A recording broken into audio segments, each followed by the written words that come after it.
বেনন, আমরা তো ভেবেছিলাম তুমি খুন হয়ে গেছো। এখনো হতে পারলাম কই? মেয়েটার উত্তেজনা দেখে হাসলেও বেনন। আর কেউ হতে পেরেছে বোধ হয়। তোমার বাবার শরীরের কি অবস্থা?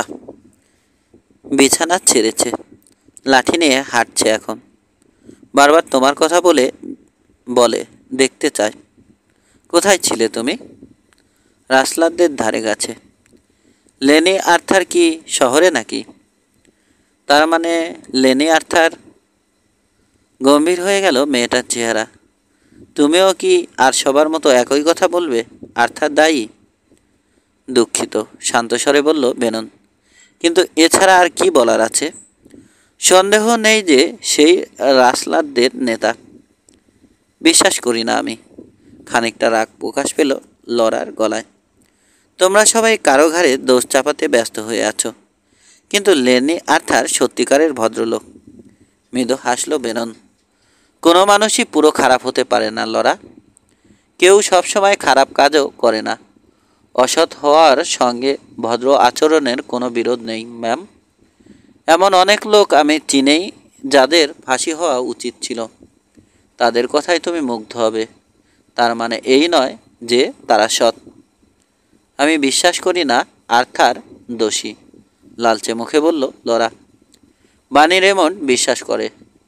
গরুর পালে বক্সফোরের গরু না থাকায় অন্যরাও এখন সন্দেহ করছে। গরুর পাল পাওয়া গেছে তাহলে ভালো। ওটা ফেরত পাঠিয়েছিলাম, কিন্তু সঙ্গে আসতে পারিনি। রাষ্ট্রী আরেকটা কাজে গিয়েছিল, আর আমাকে গুলি করা হয়। গুলি করা হয়? চমকে গেল লরা। কিভাবে? আহত হয়েছ তুমি? মানে? সাবধানে মাথা থেকে হ্যাট খুলল বেনন। এবার ওর মাথার ব্যান্ডেজটা দেখতে পেল লরা। চুলে লেগে আছে শুকনো রক্ত। আর একটু হলেই গিয়েছিলাম, বলল বেনন। ওর পাশে এসে দাঁড়িয়েছে রাষ্ট্রী। নিচু স্বরে বলল বেনন। লেনি আর্থার আসছে। কিছু বলো না, দ্রুত বলল বেনন। শেরিফের কাছ থেকে খবর পাওয়া পর্যন্ত কথা নেই। নিশ্চিত হতে হবে যে সমস্ত প্রমাণ পাওয়া গেছে। দুজনের উপর ঘুরে এলো লরার দৃষ্টি। কেন তোমাদের মনে হচ্ছে লেনি আর্থার রাসলার? কাছে চলে এসেছে আর্থার। এবার এবার স্পষ্ট দেখতে পেল লরা বুরুষ আর রাষ্ট্রী ফেরিসের সঙ্গের লোকটাকে। মুহূর্তের জন্যে থমকালো সে। খানিকটা ফ্যাকাশে হয়ে গেল চেহারা। তারপর এগোলো আবার। মুখে টেনে এনেছে হাসি। লোকটার চোখের দৃষ্টি পড়তে ভুল হলো না বেননের। বিরাট একটা চমক, বলল আর্থার। তুমি নিশ্চয় রক বেনন? আমরা তো শুনেছিলাম তুমি মারা গেছো। মরণে দেখে খুশি হলাম। ধন্যবাদ মিস্টার আর্থার। বেননও হাসল। সত্যি তোমার শুভকামনা ভালো লাগলো। কোথায় খবরটা শুনেছিলে বলবে একটু? দ্বিধা করল আর্থার। সামনের ফাঁদটা চিনতে তার ভুল হয়নি। সাবধানে পকেট থেকে সরু একটা কালো সিগার বের করলো সে। মনে পড়ছে না ঠিক। বুড়ো কুচকে উঠল মনে করার চেষ্টায়। সবাই ওই এক কথাই বলছে, তবে জেনে বলেছে কিনা সন্দেহ। ওরা বোধ হয় তোমার দীর্ঘ অনুপস্থিতির কারণ কি সেটাই আন্দাজ করেছে। শুনলাম তুমিও নাকি লড়াইয়ে জড়িয়ে পড়েছিলে? জিজ্ঞেস করলো রাষ্ট্রী। আমি? অপেক্ষা করলো আর্থার। পেটের ভেতরে যেন একটা গুটলি পাকিয়ে উঠছে। কখন তা জানি না। হেনরি বড্রিককে নাকি তুমি খুন করেছ? দ্বিধায় ভুগল লেনি আর্থার। এর মানে তার নিজের লোকরা মুখ খুলেছে? চোখ সরু হয়ে গেল। রাগ করল সে। ও ওইটা? হ্যাঁ, আমাদের মধ্যে লড়াই হয়। কোনো কারণে তার ধারণা হয়েছিল খুব চালু সে অস্ত্রে। বেশি আত্মবিশ্বাস হয়ে গিয়েছিল। বেননের দিকে তাকালো রানচার। আমার তো ধারণা বড্রিকই তোমাকে গুলি করেছে বেনন। মনে হয় ভেবেছিল তোমাকে খুন করতে পেরেছে। সেজন্যেই নিজের সম্বন্ধে বিরাট ধারণা করে বসেছিল। জোর করে আমার ঘাড়ে লড়াই চাপিয়ে দেয় সে। খুন হয়ে যায় গান ফাইটে। খবরটা নিঃসন্দেহে লড়ার জন্যে চমকপ্রদ। নতুন দৃষ্টিতে লেনি আর্থারকে দেখল মেয়েটা। লোকটা মাত্র কয়েক ঘন্টা আগে একজনকে খুন করেছে, সেটা তাকে মনে করিয়ে দিতে হলো। তাহলে কি বেননের কথাই ঠিক? আর্থার আসলেই রাসলার বাবা লোকটাকে অপছন্দ করে। রেমন্ডো, ওদের কথা শুনতে শুনতে মৃদু শিউরে উঠল লরা। যদি তোমার মনে পড়ে কে বলেছে আমাকে গুলি করা হয়েছে, তাহলে আমাকে জানিও, বলল বেনন। মাত্র দুজনের কথাটা জানার কথা, আমি এবং যে আমাকে গুলি করেছে। আমি কাউকে বলিনি রাষ্টি আর লরা ছাড়া। কাজেই যে খবরটা ছড়িয়েছে সে লোকই আমাকে গুলিও করেছে। তাহলে লোকটা হেনরি বডারিকই হবে, বলল আর্থার। তুমি নিশ্চয় কোনো কারণে আমাকে সন্দেহ করছো না বেনন? কাউকেই আমি সন্দেহ করছি না, বলল বেনন। ওর বলার ভঙ্গিতে মনের ভেতরে সন্দেহ জেগে উঠল লেনি আর্থারের। কি জানে এরা, কি জানতে পারে? কিছুটা দূরে দাঁড়িয়ে ইশারা করছে লোবো লারসেন। সেদিকে তাকিয়ে নট করল সে। পা বাড়ানোর আগে বলল, যাই, ঘুরে ফিরে আসি, কাজ আছে, পরে দেখা হবে তোমাদের সঙ্গে। বিদায় মিস ব্রুস। ঘুরে দাঁড়িয়ে ঘোড়ার কাছে চলে গেল লোবো লারসেন। থামলো আর্থার, সিগারটা ধরালো, তারপর অলস পায়ে এগোলো নিজের ঘোড়াটার দিকে।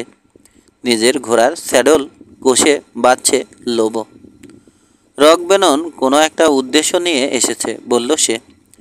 শহরে ঢুকেই আগে টেলিগ্রাফ অফিসে গেছে। কি করেছে জানি না, কিন্তু মনে হয় কোথাও খবর পাঠিয়েছে। খবরটা হজম করলো আর্থার। ঠান্ডা মাথায় চিন্তা করে দেখছে। ঘোড়ার গায়ের গন্ধ এসে লাগছে তার নাকে। কি আবিষ্কার করেছে লোকগুলো? কোথায় তার করেছে? একবার ভাবলো টেলিগ্রাফ অফিসে যায়, কিন্তু পরক্ষণে চিন্তাটা মাথা থেকে দূর করে দিল। তাতে সফল হওয়ার সম্ভাবনা নেই বললেই চলে। তবু মেসেজটা কি তা জানতেই হবে। হয়তো তার পুরো ভবিষ্যৎ নির্ভর করছে ওই তথ্যটার উপরে। ঘোড়ার কাছ থেকে সরে আসবে এমন সময়ে লিভারি স্টবেলের ছায়ায় এক লোককে নড়তে দেখল সে। হাত নাড়ল লোকটা। এগিয়ে গেল আর্থার। ফার্গো হাওয়ার্ডের চোখ জলজল করছে। গরু হারিয়েছি আমরা, রাগ করল ফার্গো। পরের বার সফল হব। চিলিম কোথায়? চলে আসবে শীঘ্রই। দেখে মনে হলো খুব রেগে আছে। থুথু ফেলল ফার্গো। আমি কখনো রক বেননের জায়গায় থাকতে চাইতাম না। পরিস্থিতিটা চিন্তা করে দেখল আর্থার। ফার্গোর কথাগুলো ভাবল। ফার্গো লোকটা চিলিম আর ক্রিস হাওয়ার্ডের সৎ ভাই। জীবনের বেশিরভাগটাই কাটিয়েছে মেক্সিকোতে। দক্ষ খুনি সে, কিন্তু চিলিমের মতো অস্ত্রে হাত চালু নয়। কোনো সুনির্দিষ্ট চিন্তা এলো না আর্থারের মাথায়। ভারী ভারী লাগছে মাথাটা। সত্যি সত্যি চিন্তায় পড়ে গেছে সে। এতদিন শত বিপদেও সফল হবার শতখানেক উপায় ছিল। ব্যর্থতার পরিমাণ ছিল নগণ্য। কিন্তু এখন শহরে এসে হাজির হয়েছে রক বেনন।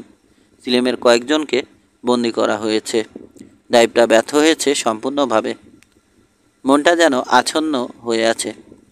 এতদিন মাথায় যে তীক্ষ্ণ বুদ্ধি ছিল তা যেন নিঃশেষ হয়ে গেছে। কোনো পরিকল্পনা নেই তার, জানে না কি করা উচিত। পরিবেশে ধ্বংসের ছায়া ভেসে বেড়াচ্ছে। মনে হচ্ছে যে যেন প্রকৃতিও জানাচ্ছে তার সময় ফুরিয়ে এসেছে। বাতাস নেই এক ফোঁটা, দম বন্ধ করা পরিবেশ। আকাশটা মেঘমুক্ত, ঘন নীল। প্রচণ্ড তাপ ছড়াচ্ছে সূর্য। এখন যদি টেলিগ্রাফ অফিসে গিয়ে কী মেসেজ পাঠানো হয়েছে তা জানা যেত তাহলে। ঘুরে দাঁড়ালো আর্থার। পরে দেখা হবে। গোছের একটা ইশারা করলো কাঁধের উপর দিয়ে। তারপর হাঁটতে শুরু করলো। বোধহয় শহর ছেড়ে সরে পড়াই বুদ্ধিমানের কাজ হবে এখন। কিন্তু দূরে সরে থাকায় অসুবিধেও আছে। এমন নতুন কিছু ঘটতে পারে যা ওর সঙ্গে সঙ্গে জানা দরকার। সিদ্ধান্ত নিয়ে ফেললো টিলার গোড়ায় গিয়ে রাতের আধারে টেলিগ্রাফ অফিসে ঢোকার চেয়ে শহরেই থাকবে বরং সে। রাস্তা পার হয়ে সেলুনে ঢুকলো। জিম হ্যাননের পাশে কাউন্টারে দাঁড়িয়ে আছে সুয়েড নিলসেন। কেউ তারা ঘাড় ফেরালো না। আচরণে প্রকাশ পেল না যে তারা লেনি আর্থারকে দেখেছে। পেছনে একটা টেবিল দখল করলো আর্থার। পুরনো তাসের পেটি তুলে নিয়ে সলিটেয়ার খেলায় মন দিল। ছটফট করছে বুকের ভেতরটা। আভ্যন্তরীণ জ্ঞান আর হিমশীতল ভয় তাকে নিষেধ করছে পালিয়ে যেতে, একটা ঘোড়া নিয়ে সরে পড়তে, চলে যেতে এই কাউন্টি ছেড়ে যত দূরে সম্ভব। তাসের ঘর ভাঙতে শুরু করেছে। দুজন মাত্র লোক আজকের এই পরিস্থিতির জন্য দায়ী, না আসলে একজন, কারণ রকবেনন এসে উপস্থিত না হলে এতক্ষণে মরে ভূত হয়ে যেত রাষ্ট্রি ফেরি। মাত্র একজন। হাত থেকে তাস ফেলে দিল আর্থার। বিরক্ত হয়ে উঠে দাঁড়িয়ে চলে এলো বার কাউন্টারে। জোরে এক চাপড় দিয়ে নির্দেশ দিল, রাই। হঠাৎ করেই বুকের ভেতরে অন্ধ ক্রোধের অস্তিত্ব টের পেল সে, আর জোরে খেকিয়ে উঠল, কি হলো রাই, জলদি। বারটেন্ডার গ্লাসে হুস্কি ঢেলে দিল। আর্থারের চোখের দিকে তাকাচ্ছে না। এক চুমুকে গ্লাসটা শেষ করে আরেকটা নিল রানচার। গ্লাসটা খালি করে বিল দিয়ে বেরিয়ে এলো সুইং ডোর ঠেলে। পেছন থেকে তাকিয়ে থাকলো হ্যানন। বলল, রেগে আছে লোকটা, কারণটা কি হতে পারে? সত্যি যদি ও রাসলারদের নেতা হয়ে থাকে তাহলে এখনও ভয়ে কাঁপছে ভেতরে ভেতরে। বলল নিলসেন, আমি জানি ওই রাসলারদের নেতা আমি। তাহলে বরং তৈরি হয়ে নাও। গ্লাসের দিকে তাকিয়ে আছে হ্যানন। বেনন কোথায় যেন টেলিগ্রাফ করেছে। আমার যদি ভুল না হয়ে থাকে তাহলে ও জবাবটা পাওয়া মাত্রই ঘটনা শুরু হয়ে যাবে। রাষ্ট্রি ফেরিস বেশ কয়েকদিন এদিকে ঘোরাঘুরি করেছে। সম্ভবত প্রমাণ আছে ওর হাতে। বিশ্বাস করো আর না করো, ঘন কুয়াশার মধ্যেও পাথুরের জমিতে সাপের চিহ্ন খুঁজে পাবে ওরা দুজন। রোদের মধ্যে বোর্ডওয়াকে দাঁড়িয়ে আছে লেনি আর্থার।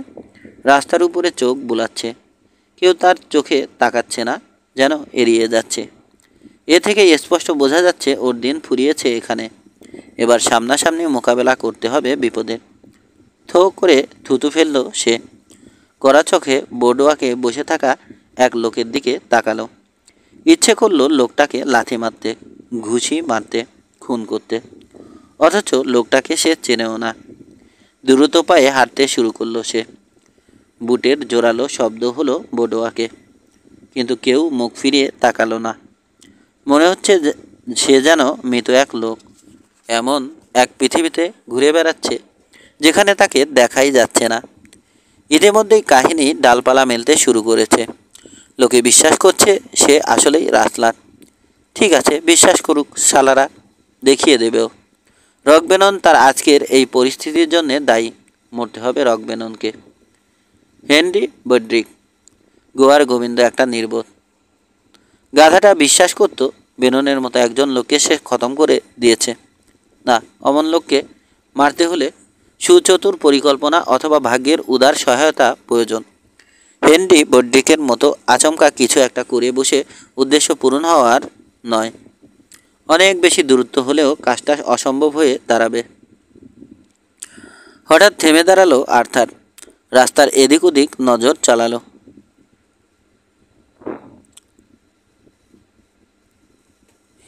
হিসেব কষতে গিয়ে সচল হয়ে উঠল ক্ষুরধার মস্তিষ্ক।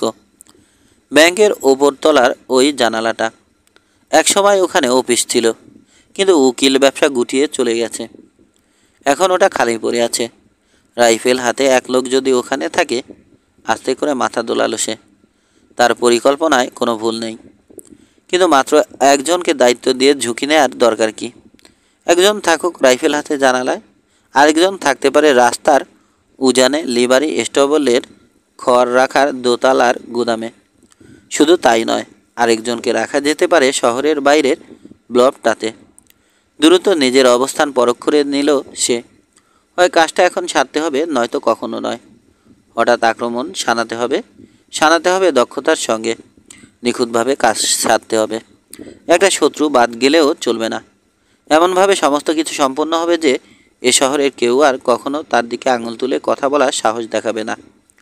যদি রকবেনন, রাষ্ট্রি ফেরিস, সুয়েড নিলসেন আর জিম হ্যাননকে একই সঙ্গে খুন করা যায়, তারপর যাওয়া যাবে পুরুষদের রাঞ্চে। ওখানে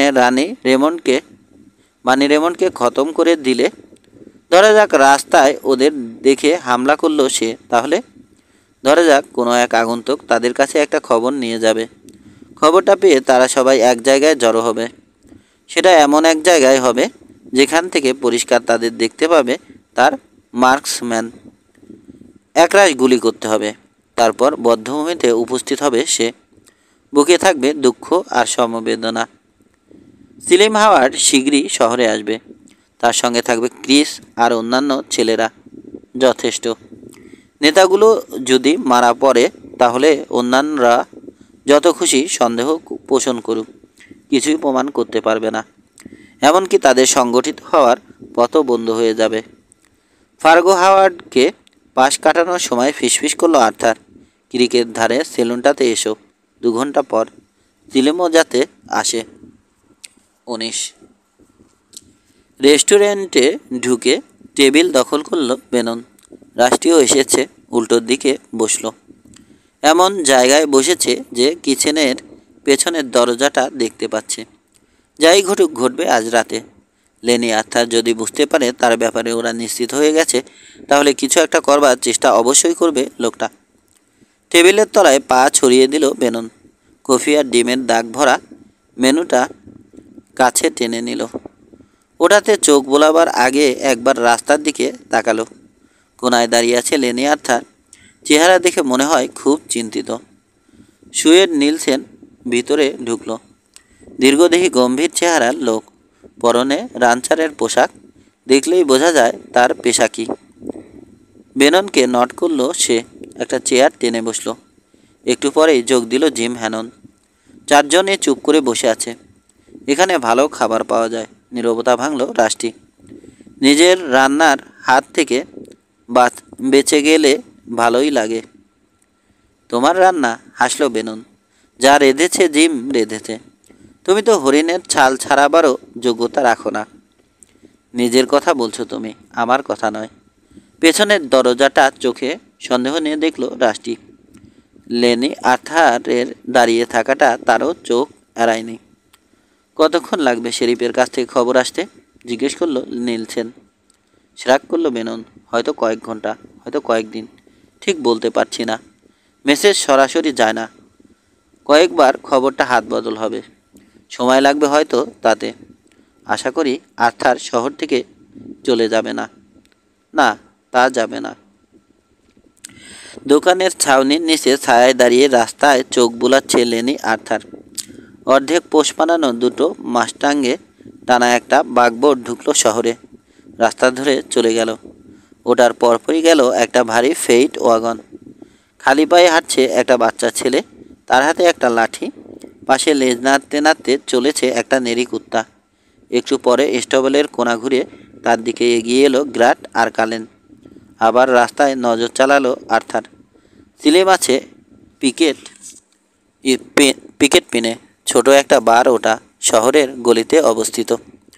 পিকেট পিন দীর্ঘদিন থেকে তার লোকদের আস্তানা। ক্রিকের ধারে ওটা কয়েক সারি বিরাট কটনট গাছের কাছে। অগভীর ক্রিকের ওপারে আছে একটা করাল। ওখানে শহরের লোকেরা তাদের ঘোড়া রাখে। ব্রিডও হয়তো ওখানেই আছে। মুখোমুখি লড়াইয়ের সম্ভাবনা আছে সেটা জানতে তাদের বাকি নেই। ঘোড়া থেকে নামলো গ্রাট। বিশালদেহী লোক সে, রুক্ষ চেহারা, পরনে কম দামি পোশাক, কঠোর মানুষ, চালু হাত। বৈদ্যিক খুন হয়ে যাওয়ায় নতুন করে শ্রদ্ধা করতে শিখেছে সে বসকে। বৈদ্যিক কতটা চালু ছিল জানে না সে, কিন্তু নিজেকে যথেষ্ট চালু বলতো। তবে একটা ব্যাপারে কোনো সন্দেহের অবকাশ নেই, বস তার চেয়ে ঢের ঢের বেশি চালু। কী ব্যাপার বস? জিজ্ঞেস করলো সে। কিছু ঘটবে? ঘটবে। গ্রাটের আপদমস্তকে চোখ বুলালো আর্থার। রেড আর বিটকে বলো পিকেট পেন থেকে যেন না সরে। রকবেনন শহরে। হ্যাঁ, করেছিল গ্রাট। মুখটা বন্ধ করে ফেলল। রকবেনন তাহলে মারা যায়নি, ভুল করেছিল ব্রাড্রিক। কঠোর হয়ে গেল গ্রাটের চেহারা। শালা গাধা, একটা কাজও কি তোর ঠিক মতো পারতে নেই? ঘুরে দাঁড়িয়ে অধৈর্য পায়ে রাস্তা ধরে পা বাড়ালো সে। একটু ইতস্তত করে অনুসরণ করলো কালেন। বেঁচে আছে রকবেনন। ব্যাপারটা পছন্দ করতে পারল না গ্রাট। সমস্ত কিছু যেন প্যাঁচ খেয়ে যাচ্ছে। রাষ্ট্রী ফেরিসও আছে। রাষ্ট্রী ফেরিসকে ধাওয়া করার সময় রকবেননের সঙ্গে কী কথা হয়েছিল মনে পড়ল তার। বেননকে সে সতর্ক করেছিল, বলেছিল আবার দেখলে খবর আছে। ওই কথাটা কি রকবেনন এখনও মনে রেখেছে? না, মনে রাখলেই ভালো। লড়াকু লোক সে। কিন্তু বেননের মতো যোগ্য কারোর সঙ্গে লড়তে আপত্তি আছে তার।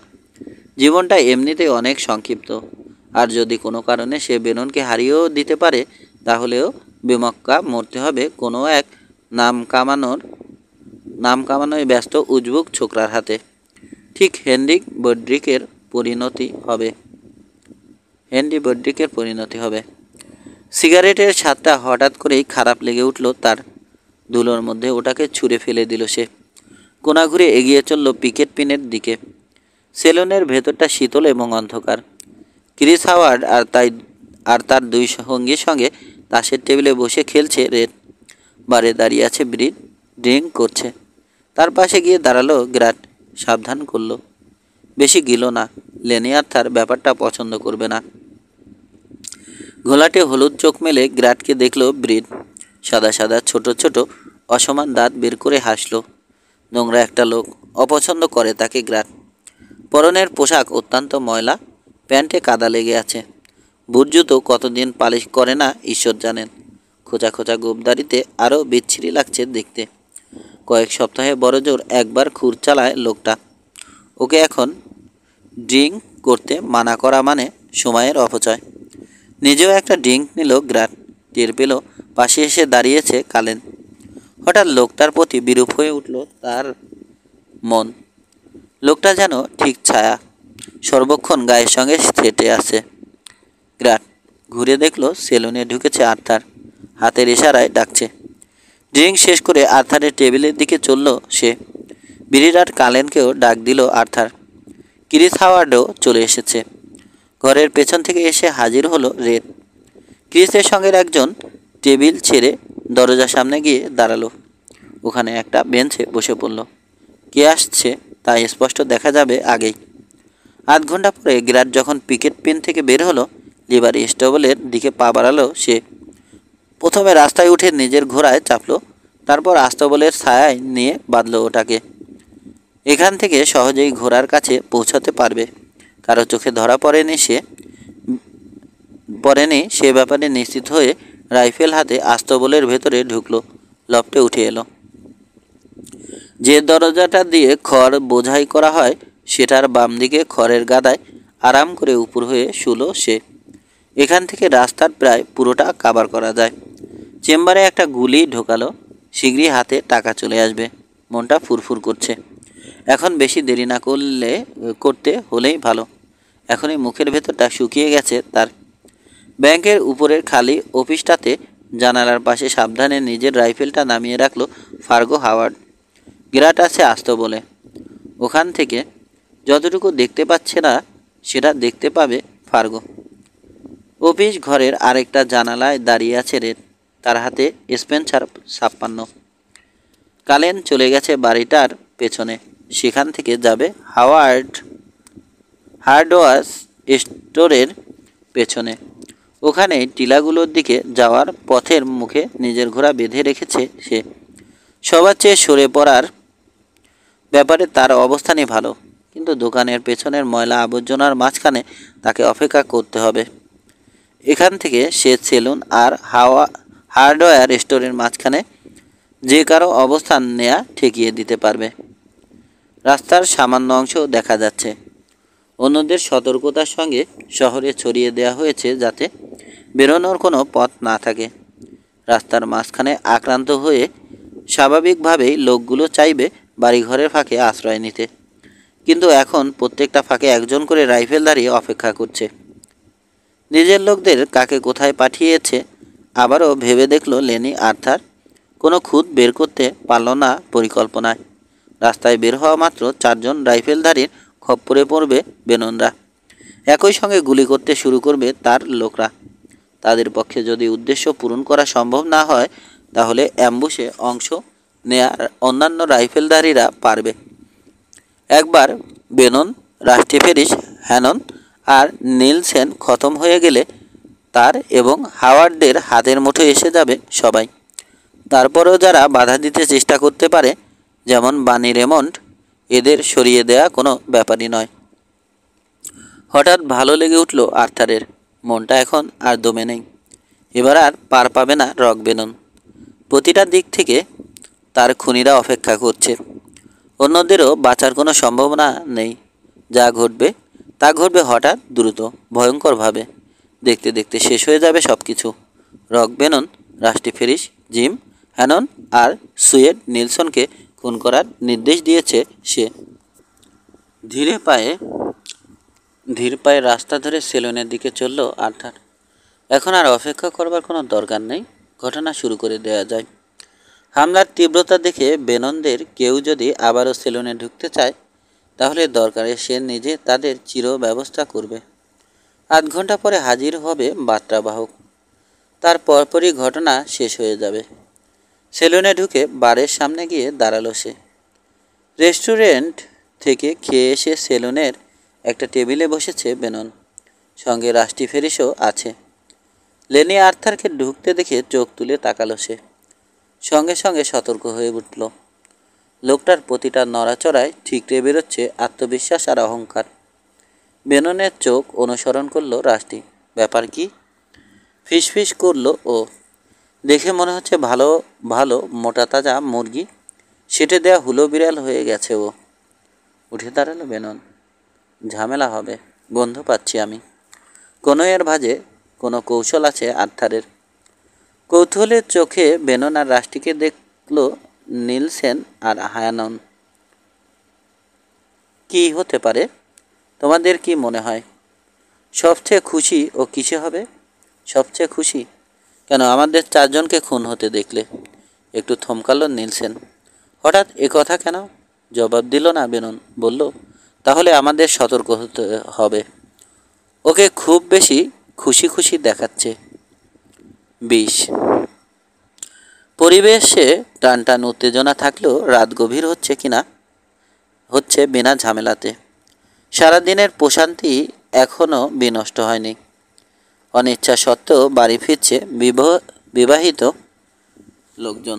অন্যরা সেলুনে আসছে, ড্রিঙ্ক করছে, সামান্য কথা বলছে, তার চেয়ে বেশি শুনছে।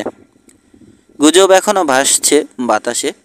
লোকে খেয়াল করছে রক বেনন আর রাস্টি ফেরিস শহর ছেড়ে যাওয়ার কোনো তারা দেখাচ্ছে না। সন্ধেয় শহরে এলো বানি রেমন্ড। তার সঙ্গে এসেছে ছোটোখাটো গড়নের এক বয়স্ক লোক। কানে লোম তার। কাঁচা পাকা পুরু গোপ নেমে এসেছে থুতনির দুপাশে। উরুতে ঝোলানো সিসকান দুটোর বাট বহু ব্যবহারে মসৃণ। চারপাশে সতর্ক দৃষ্টি বোলালো লোকটা ঘোড়া থেকে নেমে। তাহলে তুমি বলছো বেনন মারা গেছে? সেরাক করল বানি রেমন্ড। গুজব শুনছি। এরকম খবর চাপা থাকে না। আমি শুনেছি বক্সফোর্ডের এক গানহ্যান্ডের কাছে।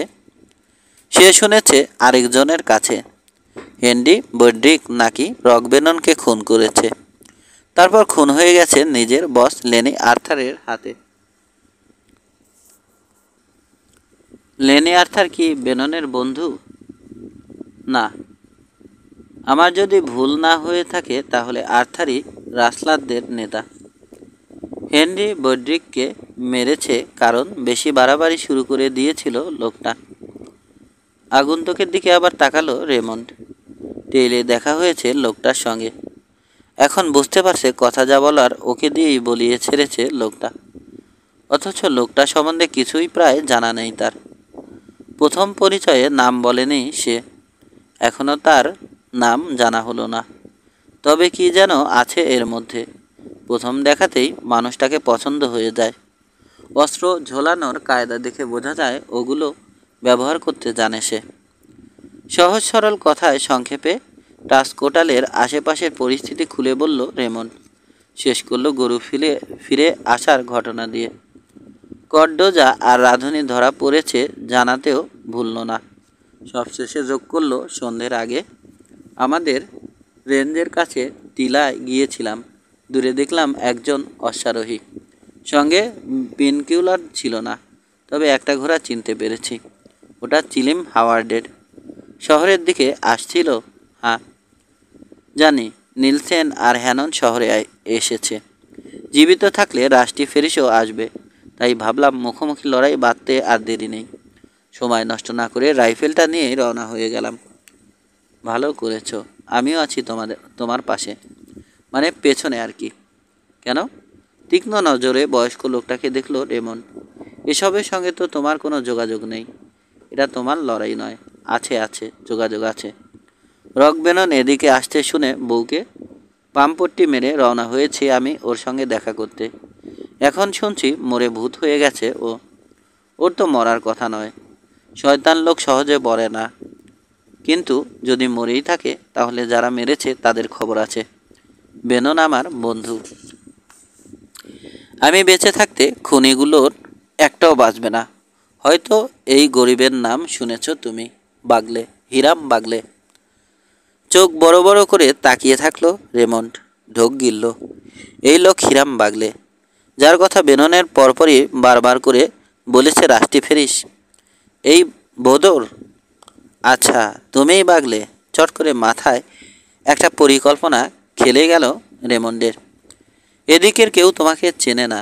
আমি শহরটা ঘুরে আসি, তারপর এখানে আসতো বলে তোমার সঙ্গে দেখা করব। কিছু ঘটলে তুমি সাহায্য করতে পারবে, ঠিক আছে? নট করলো বাগলে। চলে। রাসলারদের আস্তানাটা কোথায়? ওই কোনা ঘুরলেই। জায়গাটার নাম পিকেট পিন। যদি ওখানে যাও তো সাবধানে থেকো। তা থাকবো। 1 ঘন্টা পর তাহলে এখানেই দেখা হচ্ছে। পিকেট পিনের দিকে পা বাড়ালো বাগলে। বেননকে সাহায্য করবার তুলনায় অনেক দেরিতে পৌঁছেছে ও। কিন্তু যারা বেননের করুণ পরিণতির জন্য দায়ী তাদের শেষ করবার সময় এখনও ফুরিয়ে যায়নি। রাষ্ট্রী যদি শহরে থাকে তো ভালো। ওরা দুজন একসঙ্গে খতম করে দিতে পারবে রাসলারদের বাচ্চাদের। কোনা ঘুরিয়ে বেঞ্চে বসা এক লোকের সঙ্গে চোখাচোখি হলো ওর। থামলো না বাগলে। লোকটা উঠে দাঁড়ালো। কোথাও যাচ্ছ? অলস গলায় জিজ্ঞেস করলো লোকটা। বাধা দেওয়ার জন্যে হাত বাড়িয়ে দিয়েছে। ভেতরে, জবাব দিল বাগলে, গলা শুকিয়ে কাঠ। ড্রিঙ্ক আছে তো? কি বলো? আছে, কিন্তু এখন সবাই ভেতরে ব্যস্ত। দরজা তো খোলা দেখছি। তোমাদের শহরে কি সব সেলুনের সামনেই প্রহরী বসিয়ে রাখা হয়, নাকি এটা এ সেলুনে ঢোকার বিশেষ সম্মান? কালো হয়ে গেল আউটলট চেহারা। অনুভব করলো সামনে দাঁড়ানো লোকটা সুবিধের নয়। একে একটু শিক্ষা দেওয়া অতি জরুরি। সম্মান না, ফ্যাসফেসে গলায় বলল সে। ফালতু লোক যাতে না ঢোকে সে ব্যবস্থা। তুমিও তাদেরই একজন। খবরদার, ভেতরে ঢুকবে না। অনেক দিনের অভিজ্ঞতা বাগলের। ও ভালো করেই জানে একবার লড়াইয়ের মুখোমুখি হলে কথা বলা, আলোচনা বা তর্ক করা নিরর্থক। শ্যাক করলো ও ঘুরে দাঁড়ালো। ঝটকা খেল ওর ডান হাত। আউটলর রাইফেলের মাঝখানে ধরে গায়ের জোরে পেছনে ঠেলা দিল। লোকটা টান খাবে ভেবেছিল। পেছনে ঠেলা খেয়ে ভারসাম্য হারিয়ে টলতে টলতে পিছিয়ে গেল। হাঁটুর পেছনে বেঞ্চটা বাড়ি খেল। চিত হয়ে দরাম করে পড়ল লোকটা বেঞ্চ নিয়ে। কাঠের মেঝেতে সজোরে মাথা ঠুকে গেল। জ্ঞান হারালো লোকটা সঙ্গে সঙ্গে।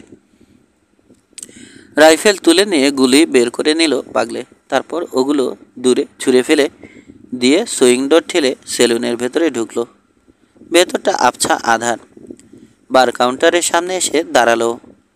চোখে তীব্র রাগ নিয়ে ওর দিকে তাকালো সিলিম হাওয়ার্ড।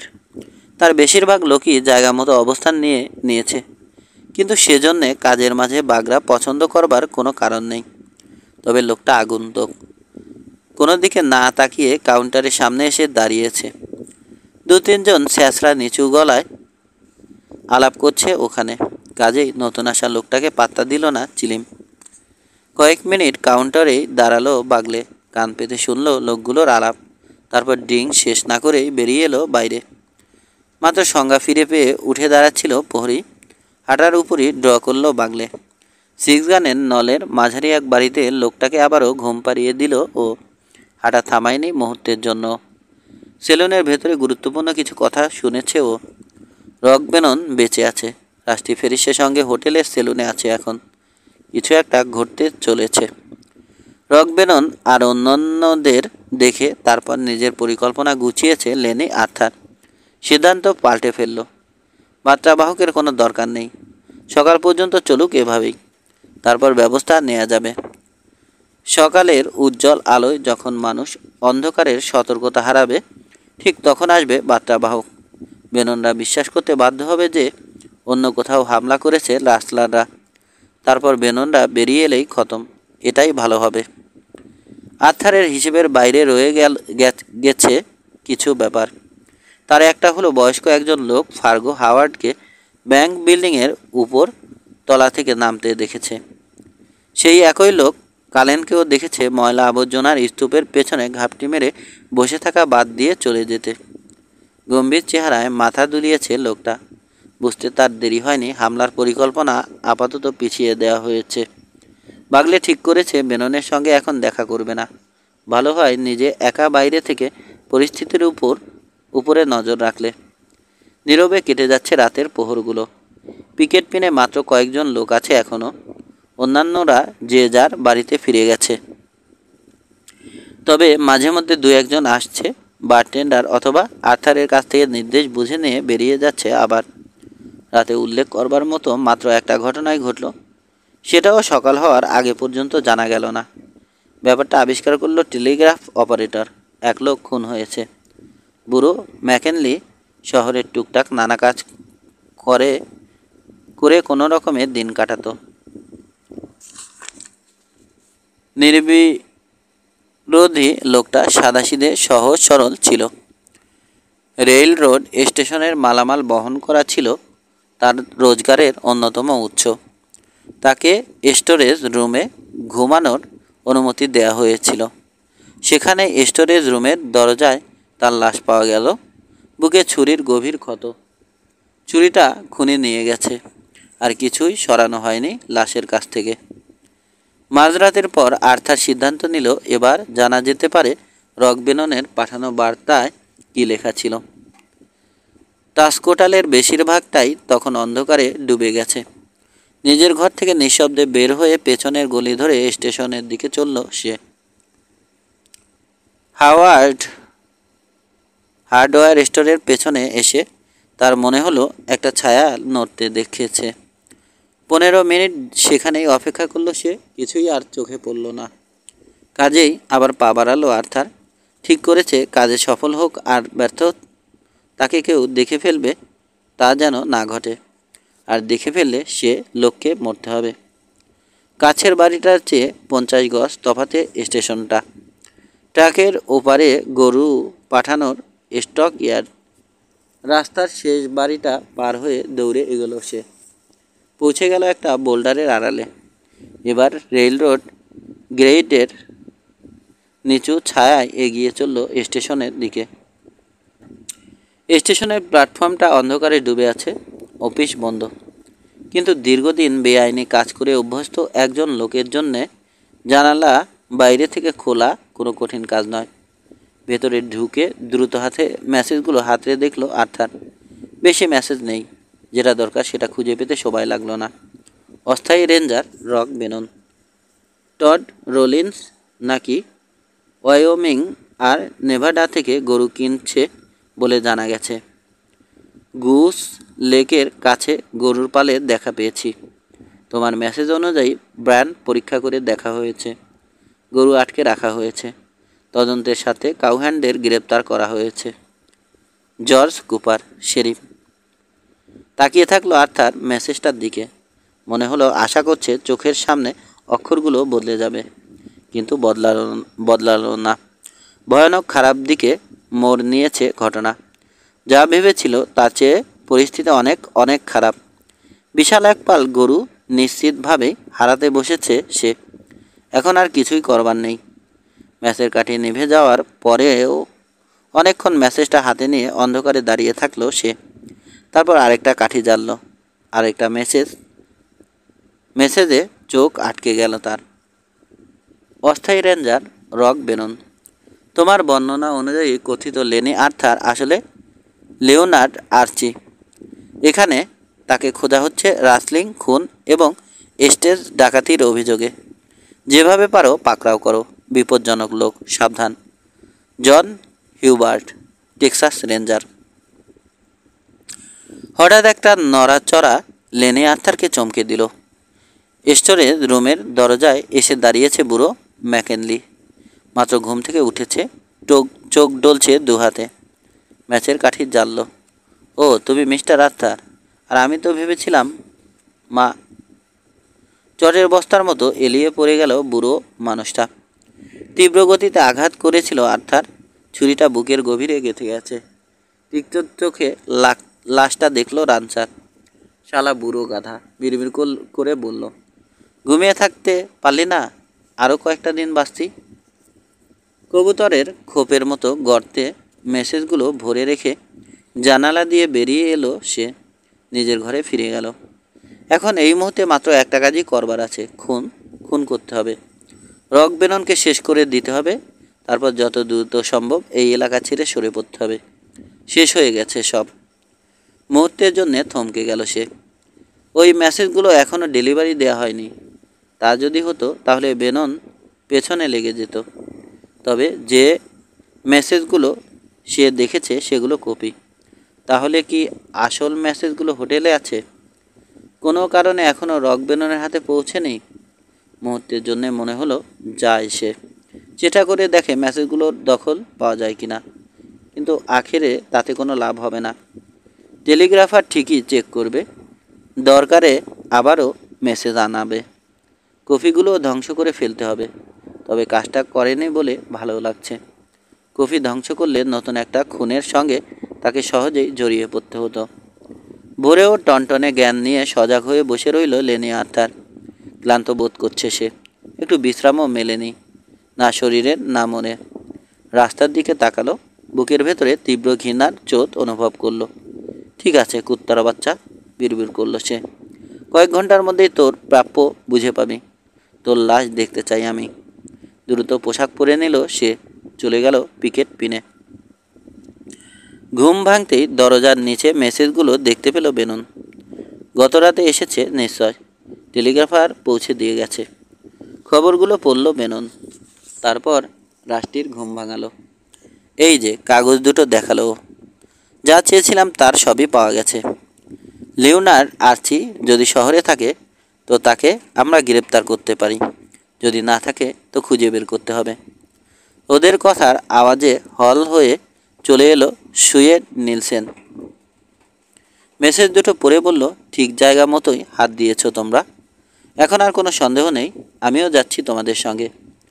গত রাতের কথা ভুলো না, সাবধান করলো রাষ্ট্রী। আর্থারকে খুব বেশি আনন্দিত আর আত্মবিশ্বাসী মনে হচ্ছিল। চোখ কান খোলা রাখতে হবে আমাদের। লড়াই না করে পালাবে না লোকটা। নীরবে মাথা দুলিয়ে সায় দিল বেনন। ঘুমানোর আগে পরিস্থিতিটা ভালো করে ভেবে দেখেছে ও।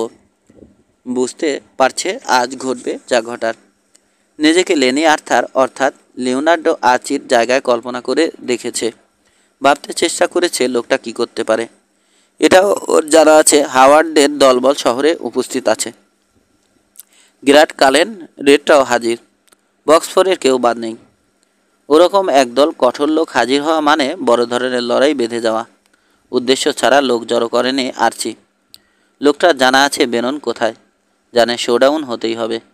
নিশ্চয় স্থির করেছে কিভাবে গোলাগুলি শুরু করবে। হয় অ্যাম্বুশ করবে, নয়তো কোনো ফাঁদে ফেলে খতম করে দিতে চাইবে লোকটা ওদের। 21। খালি পেটে কোথাও যাওয়ার কোনো মানে হয় না, বলল বেনন। আগে বরং ব্রেকফাস্ট সেরে নিই। হোটেলের রাঁধুনি মুরগির ডিম ভাজে। মুরগির ডিম? আস্তে করে মাথা নাড়ল রাষ্ট্রী। একটা সময় ছিল তখন পেকোসের পশ্চিমে একটা ডিমও পাওয়া যেত না। 3 বেলা তখন গরুর মাংস খেত সবাই। আমার মা 3টে মুরগি আর একটা মোরগ এনেছিল মনে পড়ে, বলল নিলসেন। আমি তখন হাঁটু সমান। ক্ষেতের সমস্ত ফসল জড়ো করে মুরগিগুলোকে খেতে দিতে হতো। পরে মুরগির দোকান দিয়ে আমরা। আর সবাই টেবিলে বসার পরে কিচেনের পেছনের দরজায় গিয়ে দাঁড়ালো বেনন। গলির দুপাশে নজর বুলালো। সূর্যের আলোয় ঝলমল করছে সব কিছু। তাতে মনটা ফুরফুরে হয়ে উঠল না ওর। গড়িটা মরণফাঁদ হতে পারে সেটাই বিবেচনা করে দেখল। ময়লার স্তূপ ওর মনোযোগ কেড়ে নিল। ওগুলোর পেছনে কেউ অবস্থান নিলে শুধু হোটেলের পেছনটাই কাভার করতে পারবে না, কাভার করতে পারবে হার্ডওয়্যার স্টোর, হোটেল সংলগ্ন সেলুন আর ডাইনিং রুমও। সাবধানে দরজা খুলে বাইরে পা দিল বেনন। 1 মিনিট লাগলো ওর নিশ্চিত হতে যে কেউ ময়লার পেছনে নেই। তবে ওর চোখ এড়ালো না বুটের ছাপ। হাঁটু মুড়ে কেউ বসেছিল রাতে এখানে। তার মানে লিওনার্ড আর্চির লোক অপেক্ষায় ছিল এখানে। গোলাগুলি শুরু হলে এখানে গানম্যানদের দেখা পাওয়া যাবে আশা করা যায়। ঘুরে দাঁড়ানোর আগে আরেকটা চিহ্ন চোখে পড়ল ওর। ছোট সাইজের বুট জুতো, একেবারে নতুন। তার ছাপ পড়েছে মাটিতে। মনের ভেতরে কিসের যেন ইঙ্গিত টের পেল বেনন, কিন্তু নতুন জুতোর ছাপ বলে কিছু বুঝতে পারল না। লোকটা যেই হোক, ওরই মতো জায়গাটা পরীক্ষা করে দেখেছে। কিছুটা চিন্তিত হয়ে ভেতরে ঢুকে পড়ল বেনন। একটুর জন্যে কালেনকে দেখতে পেল না ও, কারণ কালেন তখনও হার্ডওয়্যার স্টোরের পেছনে রাইফেল পরীক্ষা শেষ করেছে মাত্র। এবার আগের মতোই মলার স্তূপের পেছনে অবস্থান নেবে। বেনন বসতেই ডিম সার্ভ করা হলো। হাসলো রাষ্ট্রী। মনে আছে কতবার আমি তোমার সঙ্গে টেইল ড্রাইভে গেছি? মাঝে মধ্যে মনে হতো স্যাডল বিক্রি করে হলেও যদি একটা ডিম পেতাম, যদি গরুর মাংস আর বিনের হাত থেকে রক্ষা পাওয়া যেত। বেননও হাসলো। আবার এও তো ঘটেছে যে মাংস আর বিনের বদলে নির্দ্বিধায় তোমার স্যাডল বিক্রি করে দিয়েছ তুমি। আমি কখনো কখনো একই কাজ করতে বাধ্য হয়েছি। ওরা এখনও শহরে আছে? হঠাৎ জিজ্ঞেস করলো হ্যানন। আছে, জানালো বেনন। উদ্দেশ্য আছে ওদের থাকার। অনেক বেশি লোক জড়ো হয়েছে। লরা কোথায়? জিজ্ঞেস করলো রাষ্ট্রী। বাড়ি ফিরে গেছে, হলে দেখলাম, বলল নিলসেন। কয়েক মিনিটের মধ্যেই নামবে। ভালো হতো যদি ও রাঞ্চে ফিরে যেত। রাস্তা ধরে গড়গড়িয়ে এগিয়ে গেল একটা বাগবোট। তারপর হঠাৎই রাস্তার উজানে রেল স্টেশন থেকে ভেসে এলো একটা চিৎকার। অফিস থেকে ছুটে বের হলো অপারেটর। দৌড়ে হোটেল ডাইনিং রুমে ঢুকে পড়ল। হাঁপড়ের মতো হাঁপাচ্ছে। ম্যাকেনলি মারা গেছে, ঘোষণা করল সে। কাল রাতে কেউ স্টেশনে অফিসে ঢুকেছিল, তখন ম্যাকেনলিকে খুন করেছে। স্টেশন এজেন্টকে ঘিরে ধরল সবাই। নিলসেন ভুরু কুচকালো। ওর মতো বুড়ো একজন নিরীহ মানুষকে খুন করবে কেন কেউ? স্টেশন অফিসেই বা ঢুকবে কিসের জন্যে? বেননের দিকে তাকালো রাষ্ট্রী। বেনন মাথা ঝাঁকালো। হতে পারে যে কেউ জেনেছে আমি টেলিগ্রাফ পাঠিয়েছি। কৌতূহলী হয়ে উঠেছিল লোকটা। সে স্টেশন অফিসে ঢোকার পরে ম্যাকেনলির চোখে ধরা পড়ে যায়। লোকটা খুন করে তাকে।